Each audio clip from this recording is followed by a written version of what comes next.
Y a-t-il une opportunité d'investissement sur Vale, entreprise brésilienne? C'est ce qu'on va regarder ensemble dans cette vidéo. C'est une demande qui m'a été faite dans le canal Telegram. Vous pouvez le rejoindre. Il y a le lien qui se trouve dans le commentaire épinglé de cette vidéo. Pensez à vous abonner à la chaîne si ce n'est pas déjà fait et activer la cloche. On commence tout de suite avec le cours de l'action. On voit que donc on a fait un plus bas en 2016 et depuis on a fait un fois 20, hein, plus même. Bon, depuis, donc jusqu'à 2021 et après, hop, on s'est mis à stagner. Et là, donc depuis quelques, on va dire quelques années, allez, quelques semestres, on est sur un cours qui est plutôt en lente, glissade. Bon, c'est une pente qui est plutôt basse. Bon, est-ce que c'est le moment de s'y intéresser? On va regarder ça. Alors alors il y a des acquisitions, mais la donnée n'est pas disponible, donc il faudra vérifier de votre côté s'il y a des acquisitions. En tout cas, on a une croissance du chiffre d'affaires qui est cyclique, hein, et on a eu, sur 2022, 2023 et 2024 des années de décroissance. Là-dessus, il faut vérifier quelque chose, c'est quelle est la croissance en volume? Parce qu'on est sur une entreprise qui subit le prix des matières premières, hein, c'est le prix du marché. Ce sur quoi elle peut influer, c'est les volumes produits. Donc, on n'a pas l'information dans ce logiciel, donc il fallait regarder dans leur publication quelle est la progression en volume. Idéalement, elle est en progression. Ce qu'on peut voir ici, c'est que l'entreprise est cyclique. Ensuite, on va regarder les taux de marge. Alors, si on prend une perspective, un peu plus longue, sur 20 ans, qu'est-ce que ça donne? C'est plutôt stable. Bon, c'est ce qu'on veut à minima, hein, une stabilité, idéalement une croissance. Mais attention, comme c'est un marché qui est cyclique, en fait, le taux de marge brute, enfin la marge brute et le taux de marge brute, ils vont suivre l'évolution du cours des matières premières, hein. Donc, il y aura pas de miracle. Ce qu'on peut noter, c'est que le taux de marge d'EBITDA, il est même parfois au-dessus du taux de marge brute. Bon, ça veut dire qu'aussi, il y a des calculs. Il faudrait retraiter en fait ces taux de marge, hein, parce que ça, c'est le logiciel qui donne, ces éléments-là.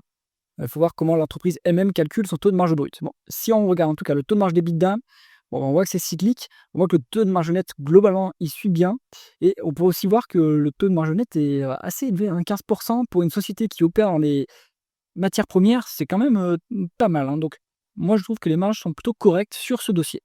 On regarde la conversion des bénéfices nets en free cash flow. Alors on se met ici, hop.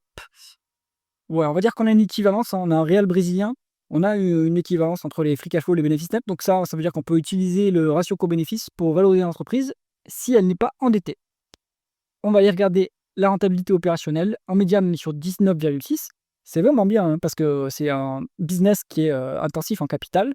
Et pourtant, on arrive quand même à dégager une excellente rentabilité sur le capital qui est investi. Donc, très bien, ça baisse un petit peu, hein, sur les dernières années, mais il faut se rappeler que là, on a eu une période un peu exceptionnelle avec l'inflation des matières premières, etc. Donc là, on descend sur un niveau qu'on n'avait pas vu depuis 2018, mais ça reste un niveau qui est assez élevé dans l'absolu. Et puis, on est supérieur à la croissance organique, hein, donc ça veut dire qu'on va pouvoir dégager du flux et rémunérer assez grassement les actionnaires ou se désendetter ou faire des acquisitions éventuellement. On va regarder l'endettement. On a quasiment, allez, on a une fois l'EBITDA en dette nette, donc c'est pas grand-chose, hein. C'est très soutenable. Là, il y a un problème de free cash flow temporairement. Par contre, on voit que sur les 12 mois glissants qui s'arrêtent à mars 2025, on n'a que 6,5 milliards de réels brésiliens en free cash flow. Donc il fallait voir pourquoi, qu'est-ce qui se passe? Est-ce qu'il y a une dépense en capital qui est ponctuellement élevée par rapport aux dépréciations amortissements? On peut regarder, hein. Si on se met ici, on voit que ouais, ça fait que depuis quelques années là, ils accélèrent les dépenses en capital, hein. Donc pourquoi? Est-ce qu'ils ont vu qu'il y avait de la croissance organique? Peut-être qu'ils sont sur un marché qui est en forte croissance, hein. Je dis, peut-être des bêtises, hein, mais pourquoi pas, le lithium ou, les minerais qui rentrent dans la production des batteries des véhicules électriques, hein, ça serait tout à fait pertinent. Donc ils augmentent leurs dépenses en capital et ça affecte les free cash flow évidemment. Donc si c'est ponctuel, c'est pas très grave. Si structurellement ils se mettent à avoir des free cash flow négatifs, sur la durée, là ça va être moins bien. On va d'ailleurs regarder la rémunération de l'actionnaire qui se fait avec les free cash flow, on le rappelle. On a voilà, hein, on a une rémunération d'actionnaire qui est pas soutenable. On a 9 en rendement d'actionnaire total, qui inclut rachat d'actions et dividendes. Bon, eh bien, les free cash flow, enfin les dividendes est supérieur au free cash flow, donc il a été versé à crédit. Ça, c'est pas bon du tout. C'est-à-dire que ça va pas être soutenable sur le long terme, donc il faut s'attendre à ce que les dividendes soient coupés, hein. D'ailleurs, il a été baissé il continue à baisser, hein, depuis, le point haut du dividende, c'est inversé ici, hein, et on a été au maximum de dividendes en 2021 parce qu'on a eu un pic de free cash flow et depuis, les free cash flow ne font que se réduire et le dividende, il ne se réduit pas assez vite par rapport au free cash flow. Donc, il va être coupé. Donc, ne vous appuyez pas du tout sur ce niveau de rendement actionnaire sur l'entreprise, hein.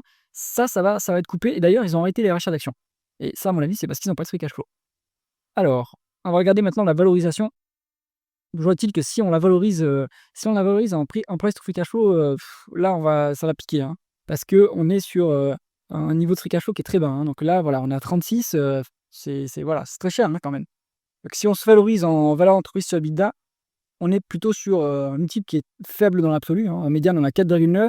En spot, on va dire en instantané, on a 4,4, donc il y a 10 de décote. Mais cet EBITDA qu'on voit ici, il ne se convertit pas en free cash flow. Donc attention, hein, donc il faut voir, qu'est-ce qui se passe sur la durée.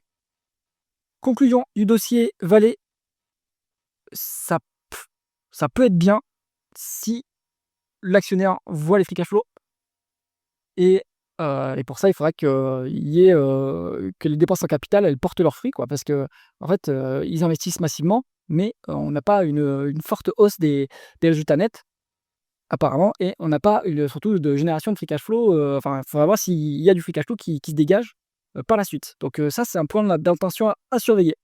J'espère que cette vidéo vous a intéressé. Si c'est le cas, mettez un pouce vers le haut et pensez à vous abonner à la chaîne. À bientôt!